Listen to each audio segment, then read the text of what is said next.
রেখে কিছু সুন্নি ভাইয়েরা তারা ভাবতেছে যে কোনো কওমি কোনো ঘরানার কেউ মনে হয় আমাদের সুন্নি আলেমদের ব্যাপারে এমন কেউ কোনো নাচ গানের ভিডিও বানিয়েছে কিনা, যার ফলে তারা এটার ক্ষোভ প্রতিক্রিয়া করতে গিয়ে আমাদের আল্লামা মামুনুল হক সাহেব হুজুরের ব্যাপারেও মামুনুল হক সাহেব হুজুরকে নিয়েও তারা এমন একটা গর্হিত ভিডিও বানিয়েছে। আমি বলবো আপনি এই জাতীয় ভিডিও যদি কেউ করে থাকে তাহলে তাকে আপনি শাস্তির আওতায় আনতে পারেন, তাকে আপনি জবাবদিহিতার আওতায় আনতে পারেন।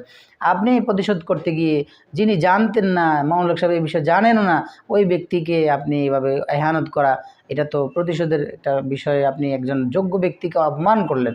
আপনি আল্লাহর কাছে বিচার দিয়ে রাখতে পারতেন, যদি কেউ করে থাকে তার বিচার আল্লাহ করবে, অথবা সুনিশ্চিত ব্যক্তিকে পেলে তাকে আপনি শাস্তির আওতায় বা বিচারের আওতায় আনতে পারেন। কিন্তু ক্ষোভ প্রকাশ করতে গিয়ে একজন যোগ্য আলেমের সাথে অপমানকর দৃশ্য, এটা আমাদের কিছুতেই বরদাস্ত করার মতো না। এটা সম্পূর্ণ নাপাক একটা কাজ, কারণ আপনি একজনের অপমান করলেন, শুধু এক ব্যক্তির না, বরং যাদের ব্যাপারে এটা করেছেন তাদের প্রত্যেকের গায়ে সুন্নতি পোশাক, সুন্নতি লিবাস আছে। আপনি এই পোশাকের অবমাননা করলেন, ব্যক্তির অবমাননা করলেন, ব্যক্তির মানহানি করলেন। আপনি এই জাতীয় কাজ যারা করেছেন তারা সম্পূর্ণ কবিরা গুনাহ করেছেন, তাদের জন্য তওবা জরুরি। এখন এখানে এই প্রেক্ষাপটকে সামনে রেখে বর্তমান ফেসবুক, ইন্টারনেট, বিভিন্ন মাধ্যমে আমাদের সামনে একটি ভিডিও ছড়াছড়ি দেখছি আমরা।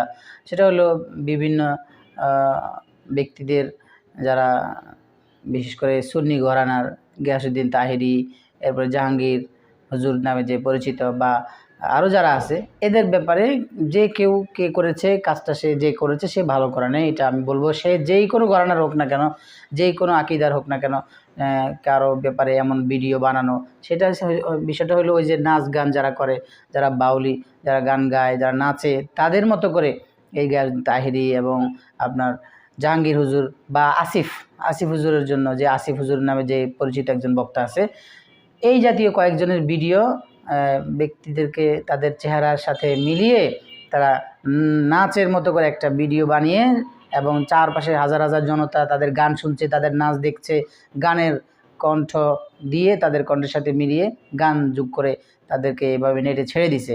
আসলে এটা সম্পূর্ণ গর্হিত কাজ, এটা সম্পূর্ণ নাপাক একটা কাজ, কারণ আপনি একজনের অপমান করলেন, শুধু এক ব্যক্তির না, বরং যাদের ব্যাপারে এটা করেছেন তাদের প্রত্যেকের গায়ে সুন্নতি পোশাক, সুন্নতি লিবাস আছে। আপনি এই পোশাকের অবমাননা করলেন, ব্যক্তির অবমাননা করলেন, ব্যক্তির মানহানি করলেন। আপনি এই জাতীয় কাজ যারা করেছেন তারা সম্পূর্ণ কবিরা গুনাহ করেছেন, তাদের জন্য তওবা জরুরি। এখন এখানে এই প্রেক্ষাপটকে সামনে রেখে কিছু সুন্নি ভাইয়েরা তারা ভাবতেছে যে কোনো কওমি কোনো ঘরানার কেউ মনে হয় আমাদের সুন্নি আলেমদের ব্যাপারে এমন কেউ কোনো নাচ গানের ভিডিও বানিয়েছে কিনা, যার ফলে তারা এটার ক্ষোভ প্রতিক্রিয়া করতে গিয়ে আমাদের আল্লামা মামুনুল হক সাহেব হুজুরের ব্যাপারেও মামুনুল হক সাহেব হুজুরকে নিয়েও তারা এমন একটা গর্হিত ভিডিও বানিয়েছে। আমি বলবো আপনি এই জাতীয় ভিডিও যদি কেউ করে থাকে তাহলে তাকে আপনি শাস্তির আওতায় আনতে পারেন, তাকে আপনি জবাবদিহিতার আওতায় আনতে পারেন।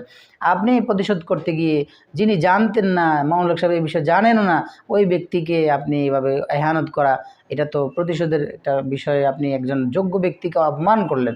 আপনি আল্লাহর কাছে বিচার দিয়ে রাখতে পারতেন, যদি কেউ করে থাকে তার বিচার আল্লাহ করবে, অথবা সুনিশ্চিত ব্যক্তিকে পেলে তাকে আপনি শাস্তির আওতায় বা বিচারের আওতায় আনতে পারেন। কিন্তু ক্ষোভ প্রকাশ করতে গিয়ে একজন যোগ্য আলেমের সাথে অপমানকর দৃশ্য, এটা আমাদের কিছুতেই বরদাস্ত করার মতো না। আমরা বলবো যারা এই কাজ করেছেন, চাই গিয়াসউদ্দিন তাহেরি সাহেবের ব্যাপারে করেছেন, অথবা মামুনুল হক সাহেব হুজুর বিষয়ে, অথবা আসিফ হুজুর বা জাহাঙ্গীর, যার ব্যাপারে যাতে ভিডিও করেছেন, আমরা বলবো আপনারা অবশ্যই ভিডিওগুলো ডিলিট করে ফেলুন, অবশ্যই কাট করে ফেলুন, নাহলে আল্লাহ আপনাকে ক্ষমা করবেন। এবং অবশ্যই কাটার পর তওবা করা জরুরি।